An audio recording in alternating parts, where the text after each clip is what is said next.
வணக்கம் மக்களே, சூப்பரான தேங்காய் பால் சாதம் எப்படி பண்ணலாம்னு பார்க்கலாமா?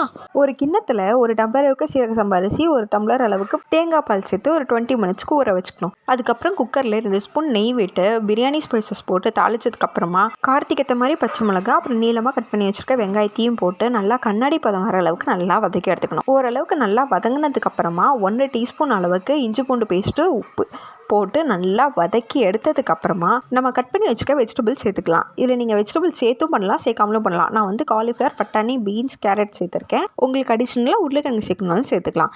வெஜ்ஜி சேர்த்து லைட்டாக மிக்ஸ் பண்ணதுக்கப்புறமா ஒரு டம்ளர் அளவுக்கு தேங்காய் பாலை விட்டு ஒரு கைப்பிடி அளவுக்கு புதினாவையும் சேர்த்து நல்லா மிக்ஸ் பண்ணிவிட்டு லைட்டாக கொதி வந்ததும் நம்ம ஊற வச்சுருக்க அரிசியும் தேங்காய் பாலையும் சேர்த்து மூடி போட்டு மூடி ஒரு மீடியம் ஃப்ளேமில் 3 விசில் விட்டு எடுத்தால் சூப்பரான தேங்காய் பால் சாதம் ரெடி. மறக்காமல் எப்படி இருக்குன்னு செஞ்சு பார்த்துட்டு கமெண்ட் பண்ணுங்கள். அப்படியே உங்கள் ஃப்ரெண்ட்ஸ் அண்ட் ஃபேமிலிக்கு ஷேர் பண்ணி நம்ம சேனலையும் சப்போர்ட் பண்ணுங்கள். பை.